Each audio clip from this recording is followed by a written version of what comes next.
Assalamu alaikum, this is Ikra Sagir, and in this video tutorial I am going to run MANOVA analysis, and after that I will discuss how to report its results in APA format. First of all, let me know you that why we use MANOVA analysis. When we have one independent variable and two or more dependent variable, we run MANOVA analysis. In MANOVA analysis, we see the impact of one IV on both DVs. Have a look on this example. A researcher is interested in looking at the impact of type of organization on levels of work to family conflict and family to work conflict. ठीक है, यहाँ पर type of organisation independent variable है और इसके 3 levels हैं, hospital, university and banks. यानी कि यहाँ पर 3 तरह के इंडिविजुअल लिए गए हैं। टाइप 1 से मुराद वो इंडिविजुअल्स हैं जो हॉस्पिटल से हैं, टाइप 2 से मुराद वो इंडिविजुअल्स हैं जो यूनिवर्सिटीज़ से हैं, और टाइप 3 बैंक्स एम्प्लॉयज़ हैं।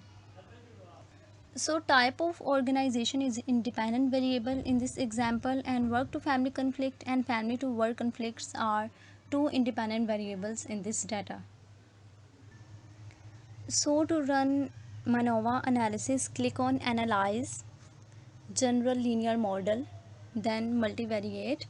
अब यहाँ पर डिपेंडेंट वेरिएबल में हमारे डीवीज़ आ जाएंगे, जो कि यहाँ पर 2 डीवीज़ हैं हमारे पास, work family conflict and family work conflict. इनको ऐड करेंगे। फिक्स्ड फैक्टर में इंडिपेंडेंट वेरिएबल आएंगे जो कि टाइप ऑफ ऑर्गेनाइजेशन है, इसको ऐड करेंगे। अब मनोवा हमें ये नहीं बताता कि कौन सा डिपेंडेंट वेरिएबल सिग्निफिकेंट है, आईवी का इम्पैक्ट किस डिपेंडेंट वेरिएबल के लिए, किस डीवी के लिए सिग्निफिकेंट है और किसके लिए नहीं, क्योंकि मनोवा हमें ओवरऑल रिजल्ट बताता है। तो इसके लिए हम क्या करेंगे, इसके लिए हम पोस्ट हॉक एनालिसिस रन करेंगे।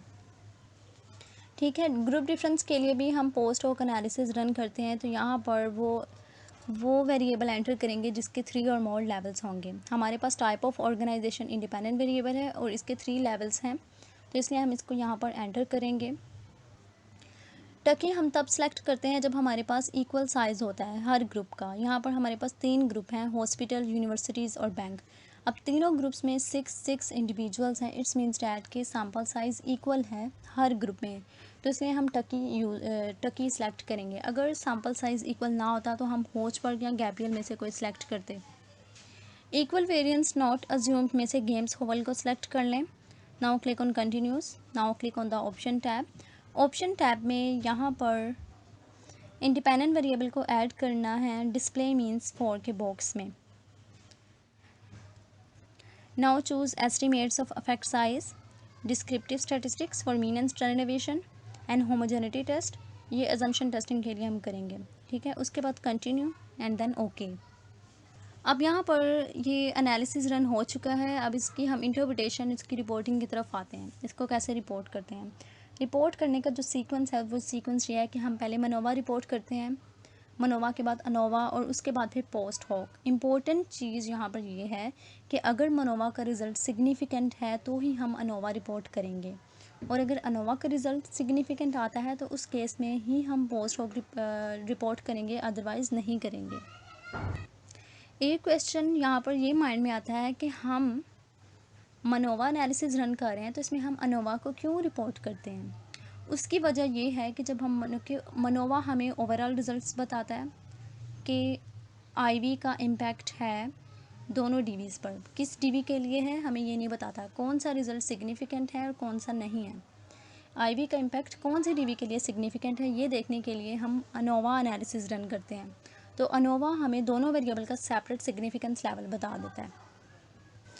तो अब मनोवा एनालिसिस को रिपोर्ट करने के लिए यहाँ पर सबसे पहला टेबल है मल्टीवेरिएट टेस्ट का टेबल। ठीक है, ये मनोवा का टेबल है। यहाँ से हमने मनोवा के रिज़ल्ट्स को रिपोर्ट करना होता है। अब यहाँ पर पहला बॉक्स इंटरसेप्ट में से हम रिपोर्ट नहीं करेंगे, इंटरसेप्ट को आप इग्नोर कर दें। जहाँ ये जो दूसरा बॉक्स है जिसमें हमारी इंडिपेंडेंट वेरिएबल का नाम लिखा हुआ है, टाइप ऑफ ऑर्गेनाइजेशन, इसमें से हम रिपोर्ट करेंगे। ठीक है, उसके बाद यहाँ पर कौन सी रो में से हमने देखना होता है, हम पिलाइज ट्रेस में से देखते हैं, क्योंकि पिलाइज जो है रोबस्ट टेस्ट है, हम रोबस्ट टेस्ट को ही रिपोर्ट करेंगे, इसके अलावा और किसी में से रिपोर्ट नहीं करेंगे। यहाँ से हमने वी की वैल्यू, एफ़ और डी एफ़ की वैल्यू और एफ़ की वैल्यू और सिग्निफिकेंस लेवल और साथ में अफेक्ट साइज़ रिपोर्ट करना होता है। तो इसको रिपोर्ट करने का तरीका ये है, इस तरह से लिखते हैं, using Pillai's trace result show that overall MANOVA was significant, क्योंकि यहाँ पर रिजल्ट सिग्निफिकेंट हैं। देखें आप, सिग्निफिकेंस लेवल यहाँ पर 0.005 से लेस देन है, तो इसको इसी तरह से लिख देंगे, V is equal to 0.948, F with degree of freedom 430 is equal to 6.76, P less than 0.001 and the effect size was large, eta square is equal to 0.474। सो ये हो गया हमारा मनोवा का रिज़ल्ट रिपोर्ट। मनोवा के बाद क्योंकि मनोवा का रिज़ल्ट यहाँ पर सिग्निफिकेंट है तो इसलिए हम अब अनोवा भी रिपोर्ट करेंगे। इसके लिए आप test of between subject effect के टेबल पर आ जाएं। इसमें भी जहाँ पर इंडिपेंडेंट वेरिएबल का नाम लिखा हुआ है, जहाँ पर इंडिपेंडेंट वेरिएबल वाली रो है, उस रो में से हम देखेंगे। ठीक है, तो यहाँ से भी हमने एफ़ और डी एफ़ और साथ में सिग्निफिकेंस लेवल और ईटा स्क्वायर की वैल्यू को रिपोर्ट करना है। तो इसको रिपोर्ट करने का तरीका भी यही है। Separate ANOVA was carried out to see the impact of type of organisation on work family conflict and family to work conflict. अब हम यहाँ पर दोनों डीवीज़ को 1 बाय 1 रिपोर्ट करेंगे। Result show that the impact of organisation was significant for work family conflict. इसकी F की value, degree of freedom और सिग्निफिकेंस और ईटा स्क्वायर को रिपोर्ट करना है, और इसके बाद जो सेकंड डिपेंडेंट वेरिएबल है उसको भी इसी सीक्वेंस में आपने रिपोर्ट करना है। अब क्योंकि अनोवा का रिज़ल्ट सिग्निफिकेंट है तो हम पोस्ट होक भी रिपोर्ट करेंगे। ठीक है, पोस्ट होक के लिए आप मल्टीपल कंपैरिजन के टेबल पर आ जाएं। इससे हमें सिग्निफिकेंस का पता चलेगा कि ग्रुप, कौन सा ग्रुप डिफरेंस जो है वो सिग्निफिकेंट है और कौन से नॉन सिग्निफिकेंट हैं। यहाँ पर लेवल का नंबर याद रखना ज़रूरी होता है। लेवल 1 हॉस्पिटल से इंडिविजुअल्स हैं, 2 यूनिवर्सिटी से हैं और 3 बैंक से हैं। तो अब हर ग्रुप को दूसरे ग्रुप के साथ कंपेयर करेंगे। देखें, वर्क फैमिली कन्फ्लिक्ट और फैमिली वर्क कन्फ्लिक्ट दोनों के साथ हमने कंपैरिजन करना है, हर ग्रुप को दूसरे ग्रुप के साथ। सो 1 को 2 के साथ करेंगे, यानी कि हॉस्पिटल्स और यूनिवर्सिटी के इंडिविजुअल्स के दरमियान सिग्निफिकेंस डिफरेंस है। उसके बाद 1 को 3 के साथ, हॉस्पिटल का बैंक के साथ भी सिग्निफिकेंट डिफरेंस है। फिर 2 को 3 के साथ यूनिवर्सिटी का भी, यूनिवर्सिटी और यूनिवर्सिटी का बैंक के साथ सिग्निफिकेंट डिफरेंस है। ठीक है, तो ये हो गया वर्क फैमिली कन्फ्लिक्ट पर। इसी तरह फैमिली वर्क कन्फ्लिक्ट जो हमारा दूसरा डिपेंडेंट वेरिएबल है उसमें भी सेम इसी तरह से सब सिग्निफिकेंट लेवल्स देख लेंगे। तो यहाँ पर वैसे देखा जाए तो जितने भी ग्रुप हैं वो सब आपस में सिग्निफिकेंटली डिफरेंट करते हैं। अब किसका स्कोर हाई है, किसका लो है, इसके लिए हम डिस्क्रिप्टिव स्टैटिस्टिक्स के टेबल पर जाएंगे और वहाँ से मीन को देखते हुए इसको रिपोर्ट करेंगे। तो अब आप यहाँ पर देखें, ये डिस्क्रिप्टिव स्टैटिस्टिक्स का टेबल है। इस टेबल में देखें किसका मीन सबसे ज़्यादा है। अगर आप देखेंगे वर्क फैमिली कन्फ्लिक्ट और फैमिली वर्क कन्फ्लिक्ट दोनों पर जो एम्प्लॉयज़, जो बैंक के एम्प्लॉयज़ हैं उनका स्कोर सबसे ज़्यादा है। तो इसको फिर हम इसी तरह से रिपोर्ट कर देंगे कि बैंक के एम्प्लॉयज़ में वर्क फैमिली कन्फ्लिक्ट और फैमिली वर्क कन्फ्लिक्ट का लेवल ज़्यादा है। इसके साथ साथ हम इनका मीन और स्टैंडर्ड डेविएशन भी रिपोर्ट करेंगे, और इसकी रिपोर्टिंग का तरीका ये होता है, post hoc analysis using Tukey HSD show that. यहाँ से हमने टकी में से लिखा था इसलिए हम टकी में से रिपोर्ट कर रहे हैं। टकी में से हमने इसलिए लिखा था क्योंकि हमारा लीविंस टेस्ट सिग्निफिकेंट आ रहा है। आप यहाँ पर आएँ लीविंस टेस्ट ऑफ इक्वालिटी के टेबल पर, यहाँ से हम देखते हैं सिग्निफिकेंस लेवल। तो होमोजेनिटी ऑफ वेरिएंस है, ये अनोवा के लिए भी हम करते हैं, तो मनोवा में भी हम इसको करेंगे। यहाँ से हम अजम्पशन चेक करते हैं, तो इस टेस्ट का नॉन सिग्निफिकेंट होना चाहिए। यहाँ भी ये टेस्ट नॉन सिग्निफिकेंट है, तो क्योंकि ये टेस्ट नॉन सिग्निफिकेंट है तो इसीलिए हम टकी में से अब रिपोर्ट करेंगे। अगर ये टेस्ट सिग्निफिकेंट होता, 0.05 से लेस देन होती वैल्यू, तो फिर हम गेम्स होवल में से रिपोर्ट करते।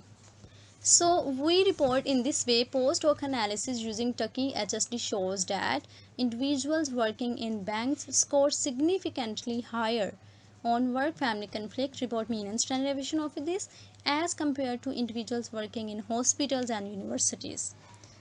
Moreover, post hoc analysis also shows that individuals working in banks also score significantly higher in case of family work conflict as compared to individuals working in hospitals and universities.